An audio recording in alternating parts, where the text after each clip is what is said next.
Excellences, Messieurs les ambassadeurs, chers frères invités, Assalamu alaikum wa rahmatullahi wa barakatuh. Appel des forces vives de la nation pour le retour de la paix et de la sécurité au Mali. Depuis le 17 janvier 2012, le peuple du Mali subit la très douloureuse épreuve d'un conflit armé fratricide dans le septentrion de sa chère patrie, une et indivisible. L'insécurité généralisée et le déplacement forcé des milliers d'innocents engendrent une situation humanitaire désastreuse qui affecte tous les Maliens, tant de l'intérieur que de l'extérieur du pays. Du fait de cette crise, l'intégrité territoriale, l'unité nationale et la cohésion sociale sont aujourd'hui gravement menacées. Face à l'extrême complexité des enjeux internationaux que connaît la bande sahélo-saharienne et des défis immenses à relever par le peuple malien, nous, forces vives de la nation, au nom de Dieu, des Maliens et des Maliennes de l'intérieur et de l'extérieur, et fort de notre devise républicaine, un peuple, un but et une foi, exprimons nos condoléances et notre compassion à toutes les victimes de cette regrettable crise. Appelons le peuple malien à un sursaut national, à la confiance en soi, pour faire face comme un seul homme à la douloureuse épreuve qu'il traverse, en ne cédant ni aux rumeurs, encore moins à la stigmatisation. Appelons le gouvernement de la République du Mali et toutes les autorités du pays à trouver dans la transparence et la sagesse une solution nationale et définitive à ce phénomène devenu certes récurrent, mais inadmissible. Inadmissible de par ses effets, et à créer les conditions d'un retour rapide des populations déplacées. Appelons le pays ami, les pays voisins et amis, les organisations sous-régionales, régionales et internationales, ainsi que les partenaires techniques et financiers du Mali, à œuvrer aux côtés de l'État et de la société civile pour une issue pacifique et durable à la crise. Appelons nos compatriotes, je dis bien nos compatriotes, qui ont choisi de prendre les armes, à un cessez-le-feu immédiat. Un cessez-le-feu immédiat et sans préalable, afin de préserver des vies maliennes et d'engager sans délai le dialogue avec le pouvoir public. Nous, forces vives de la nation, assurons nos compatriotes qui ont pris les armes de notre entière disponibilité à accompagner très sincèrement les efforts qui seront dès lors engagés pour parvenir à un accord définitif. Exprimons notre soutien et notre solidarité aux populations déplacées et réfugiées et les invitons à regagner leurs foyers respectifs. Affirmons notre soutien à nos forces armées et de sécurité dans leur mission régalienne de défense de l'intégrité territoriale. Fait à Bamako, le samedi 10 mars 2012, les forces vives de la nation.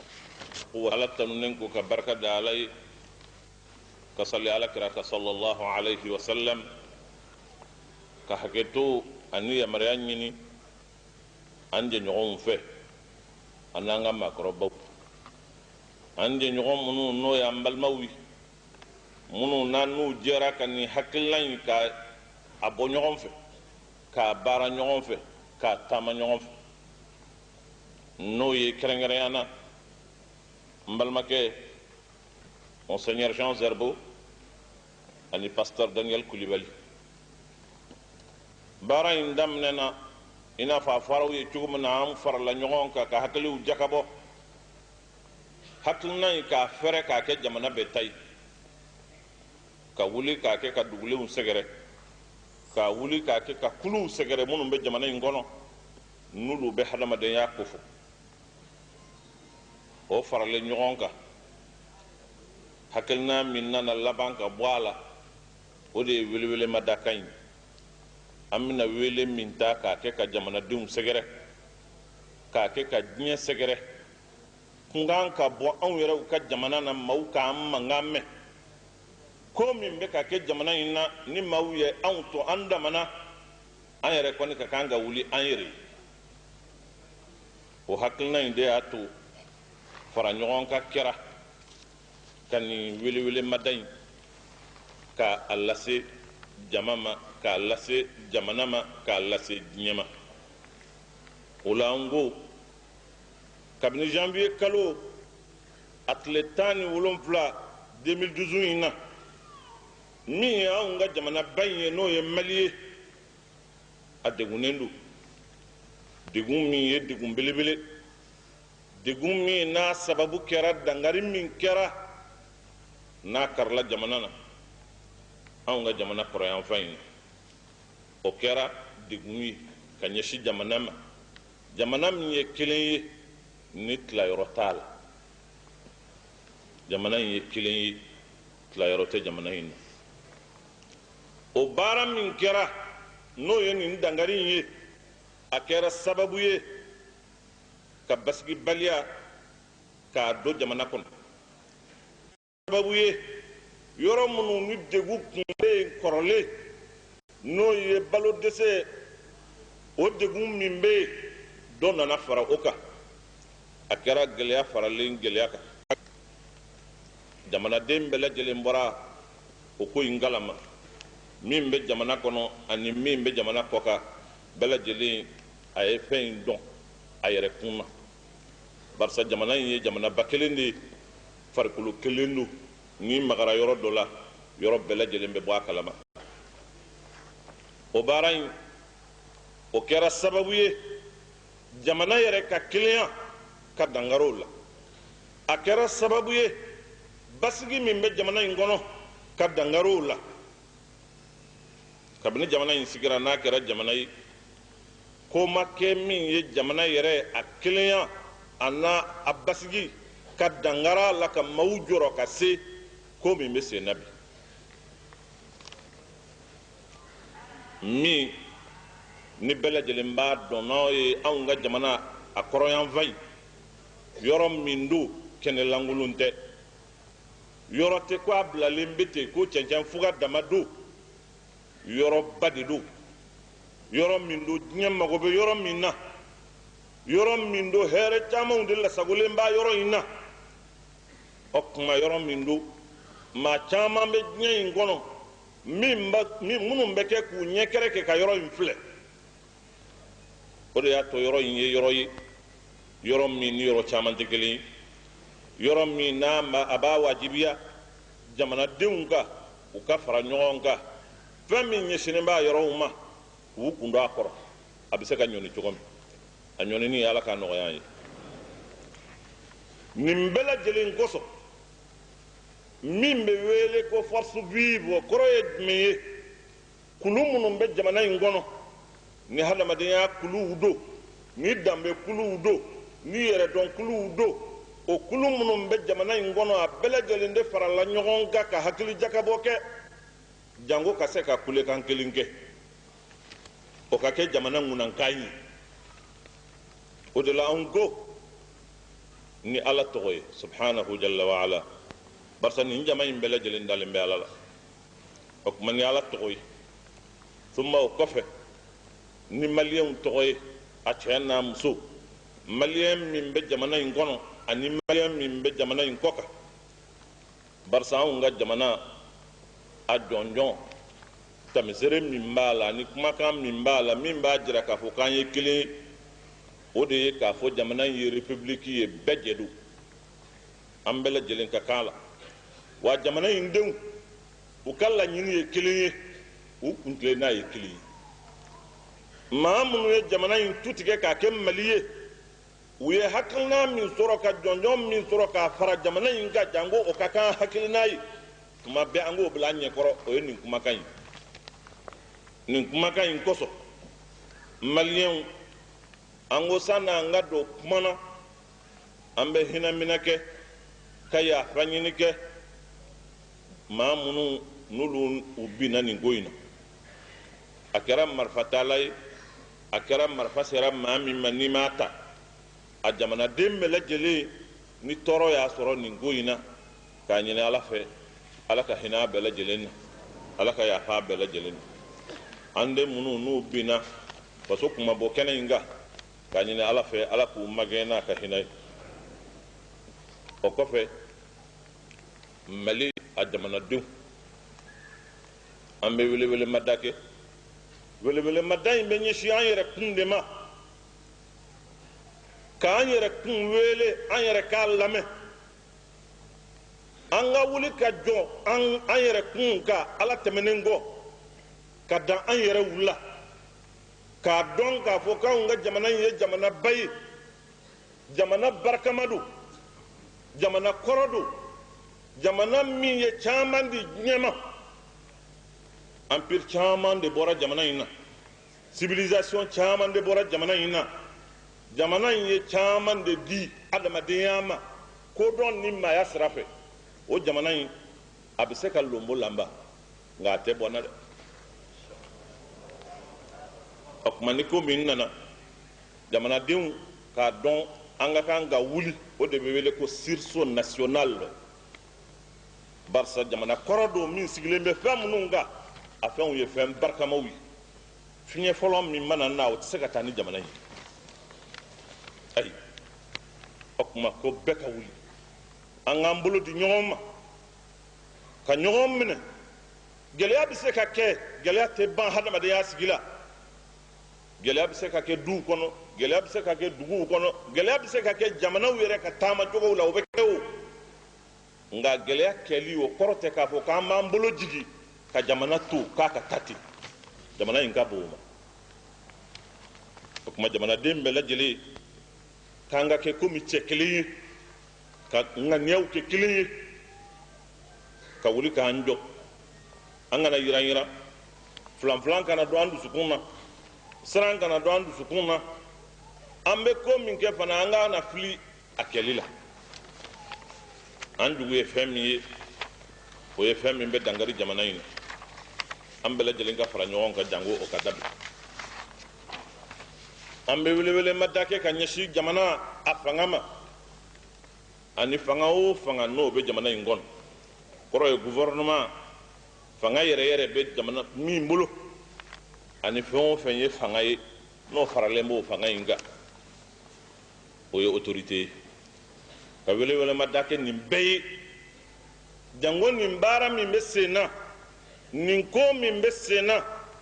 ko fɛɛrɛ ka sɔrɔ nin na min ye fɛɛrɛ yɛrɛ ye jamana ka fɛɛrɛ an yɛrɛ ka fɛɛrɛ sɔrɔ nin ko in ko min don a kun kana di kuntigi yɛrɛ kɔfɛ barisa ko caman bɛ ko in kɔnɔ fɛn min y'a nati o de ye ko in a ma jɛya k'a walawala k'a bila bɛɛ ɲɛkɔrɔ min bɛ sen na mɔgɔw k'a dɔn n'i ma fɛn min si dɔn ni min fɔr'i ye a la i bɛ sɔn o de ma o de la a ɲinina solution min bɛ kɛ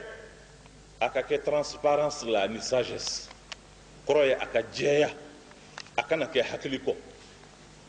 jamanadenw u b'u yɛrɛ ye ko min na k'u danbe don ko min na ka ko min faamu ni ko o ko bɛ kɛ ka ko in dilan o ka k'o ye ni fɛn dilanla jamanadenw ma fɛn min faamu o fɛn masina ma dilan dɛ ni ko min bɛ dilan fo ka taa sɔrɔ jamanadenw bɛɛ lajɛlen y'a faamu baara in ka kɛ ten barisa ko in a mɛnna sen na ten ko o ko bɛ taa ka segin da la don o don n'i ma fɛɛrɛ ɲini o la don dɔ la o bɛ taa n'i ye dɛ o lahalaya la a ka ɲini maa minnu n'u bɔra jamana in na ka taa yɔrɔ wɛrɛ an ka jamanadenw an balimaw minnu n'u m'a min u m'a bɔn nka ko de nana u sɛgɛrɛ u sigiyɔrɔ adamaden dun fɛn fila bɛ yen n'a nan'i sɔrɔ i sigiyɔrɔ la ni fɛɛrɛ ma sɔrɔ a la i bɛ bɔ sigiyɔrɔ in na ko i siga si t'a la ni kɔngɔ nana hadamaden sɔrɔ ni dumuni ma na i sɔrɔ dumuni bɛ yɔrɔ min na i bɛ t'o yɔrɔ ɲini u ka segin ka na u faso la bɛɛ ka na welewelemada in a bɛ ɲɛsin maaw fana ma maa minnu ye marifa ta minnu ye marifa ta ni k'a sɔrɔ jamana in denw de don o tuma an b'u wele k'u wele ni ala ye n'o ma k'u wele ni sinji ye k'u wele ni badenya ye o min b'an n'u cɛ an jɛlen bɛ fɛn min na n'a tɛ tila o ye jamana in ye ani sigiɲɔgɔnya ni sinji min ni ala y'a don ani ɲɔgɔn cɛ o kosɔn marifa o ka bila wa a ka bila k'a sɔrɔ n t'a bila fo nin ka kɛ o ka bɔ a la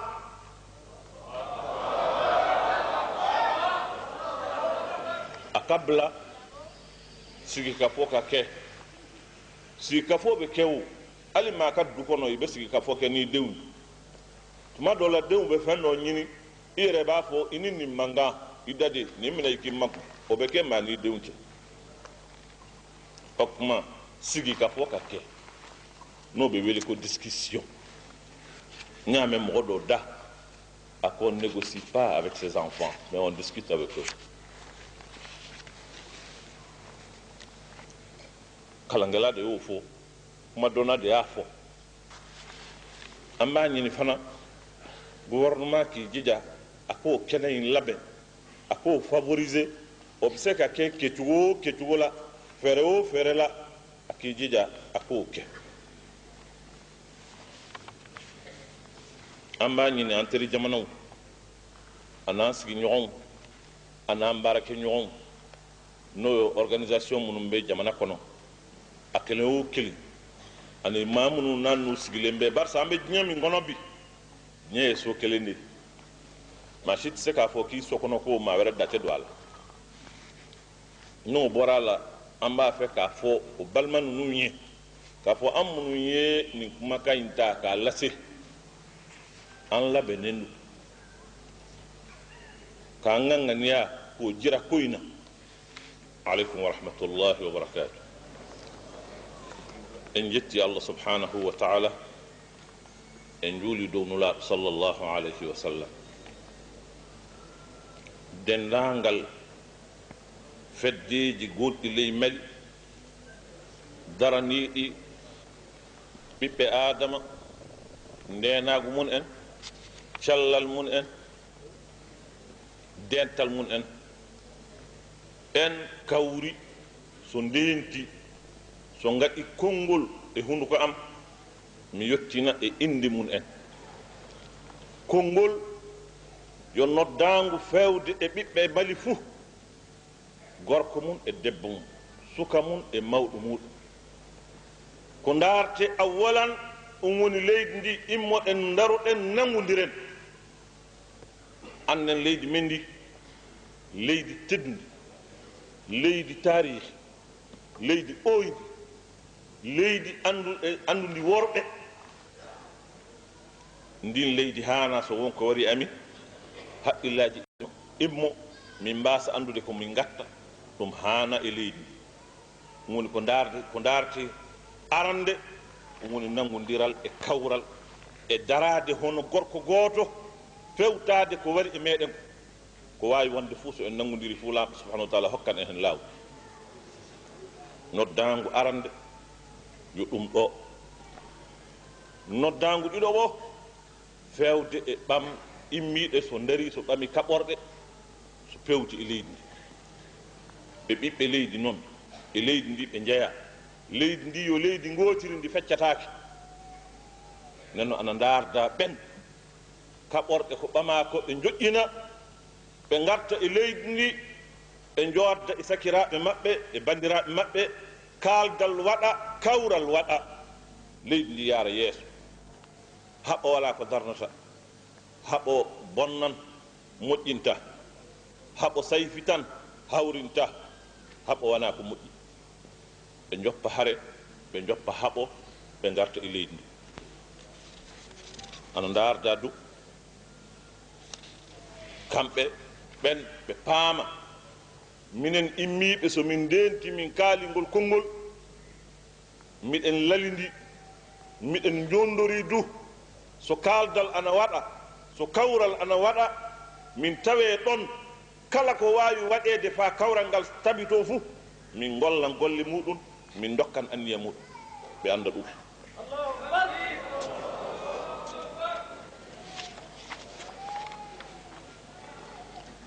bandiraɓe amin yaaɓe so jalti so peri so jalti e leydi ndi won immiɓe e gure muɗum e so jeehi e gure goɗɗe won yaltuɓe e leydi ndi so yeehi e leyɗe goɗɗe ɓen fuu ɓe anda ɓerɗe amin ɗe ana godani ɓe haqqillaji amin ana godani ɓe miɗen darda Allah subhanahu wa taala ɓe garta law neɗɗo ɗo keɓata fu ɗo ma ɗo ɓuuri ɓe tinno ɓe garta law law ɗum du haala dardama laamu leydi ndi mono fuu no wawi waɗede fa nde hunde nde timma law deƴƴere warta e leydi ndi fuu laamu o waɗa ɗum jama o wi arme e leydi ndi ɗum woni sordateɓe ɓe du'a umin ana wadaniɓe mayɓe hemɓe yo lamɗo yurmoɓe wurɓe hemɓe yo lamɗo walluɓe leydi ndi yo lamɗo reen ɗum Allah dande en yeru ɗum wassalamu aleykum wa rahmatullah yero saabu yer koye taala kadam yer koye sal barka ko salli yer koye diaga alayhi salatu wassalam wo hon suba so wo yer marani ne maradi woni muradude ka gara nda haydi ka sa damdi ana cikala woodi e kago gando kuna kaci konde yo kacal jamayo kayo mara adamajje taray se nda hiisa se woodi yo mara ceragal nda lakal boyro ka mara ka du ciini ka du kaati ka damga yerme yemma simbandiga ganda di woni jegi haya lawal di kaga waafa koye dam ana kala ganda di jodi e cour ima faham ka ganda wo ci ganda beer tarikh ganda nono bayre ganda nono haya bay ganda nono ka sima ka furde asima ka warnandi bara ganda yo wona jina non nda haya kayerga ka kankam yer hunde yo haya kayerga ka mara yer haydi kayro hima ka damna ci kala ka dincere ka nocere se kamba ka anniya fo kay sanda do er kurma mara haydi ka kayam makuboy gandan niya yer ko go faaba yer ko ma faaba nda wodi hunar yer bangaydi boro wodi ese ka ciar harme mo ka ijo malfa firka go bara me ay siye ay ci banda far wodna ci lakal boyro wodi koydu yo yamma katigi yoro katigi ka katigi nda yer koy ka katigi nda rahim nda fafadi kago yanda caragame malfa ama fundi nda malfa ni jowgani karga wodi ka nowi ci mali boro ni jati ka karga ci mali boro sadi hay kurka ka kurcal khasara kurci hasara hinsa kursa ima gabundi malfa ma fundi nda fundi yamma mara yamma goro yamma ciini kasnay nga kuna faham cere go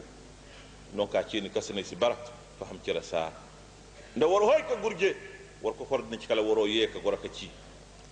gurje kon faham cere si damda ima fur malfa ima fur bund ima fur takuba ima fur yaaji yamma goro nda yakkoy yamma goro nda ngadiya yamma goro nda rahim tare nda fa fajje tare yamma ci cere banda wala yoro hinka faham cere ganda di madwa lafi wodi caydi ka yoro har wodi yes yoro famdigi mo aljamaa wo kaci maali kural jamaadi ka mara kadam kaati wo kaatid na ci fafa ka fafaagi woni kaati noon kaatidi ci ciimi woni kaati accanniye boyro woni kaati yoro wiri kunan nda i fur malfadi nda goro ka dam a damdi yer jaati yoro yahadam anniye boyro lakal boyro faaba kayro hin kadam hal haydi kaga waafa koy damma tabati yoro jo wallahi du yer koy se wodi banda yoro jowi sallahi du ka wodi yoro dam nga wona goydi yoro wir yer harmedi mo der woymedi kuna kay koy ganda tana foyo kun kayro bay ka torronga koy digi on ci hay tana fo ganda woti ganda ka bar fos konno barka koy kur hay nga koy ne ima yekatan de yer koy ngi talime di yo katigi ngi rahim di yo katigi ngi fafa jed yo katigi ima yekata ganda Allah akbar ko talam de merse gom ganda di ka iskandi ganda di ka tabatindi wodi ka kam ka ibun yer ko me hinna ira ama hinji se ngi wonde di on ngi woni ijedi yo katel yatim di yo ka go dodi yer ko subhanahu wa ta'ala ma yara sundi se yamma kamba gi kamba boyo ima faham ka al yatim di ci yaral yatim yo woydi mo ka kunyedi bun yer wonde no yeri je no yer woyme no da yer ko ta'ala hu yadda yandegi ko maraka ka lakal fu yer wirga borodi kurramo yamma gunam sakara yoro mara ceraga bor kur hay ka yer ko ta'ala hu hindini yamma damga ceraga ka faaba cere abisa ka ba bor fullu kuro ko hay dumbu der mara haydo ka hay sahinte aka hay nafante yer ko ta'ala ma kallas yer ama kallas ganda nida في جمهورية مالي منذ 17 يناير يعاني شعب مالي من بلاء محزن للغاية بسبب نزاع مسلح بين الإخوان في شمال وطننا العزيز، هذا الوطن الواحد الذي لا يتجزأ. فنتجت أن على الفاعلة باسم الله ثم باسم سكان مالي رجالا ونساء داخل قتب النفس بعد الله والنهوض على المستوى الوطني كالشخص الواحد من أجل مواجهة هذا البلاء المؤلم الذي يعيشه بدون رعب ولا اعتماد على الإشاعات ولا التجريح. وطني ونهائي في ظل الشفافية والحكمة لهذه الظاهرة التي أصبحت متكررة فعلا ولكنها غير مقبولة نظرا لآثارها، وإلى خلق أوضاع جانب الدولة والمجتمع المدني من أجل الحصول على حل سلمي ودائم نعبر عن دعمنا وتضامننا مع إخواننا المواطنين. واذكروا نعمة الله عليكم إذ كنتم أعداء فألف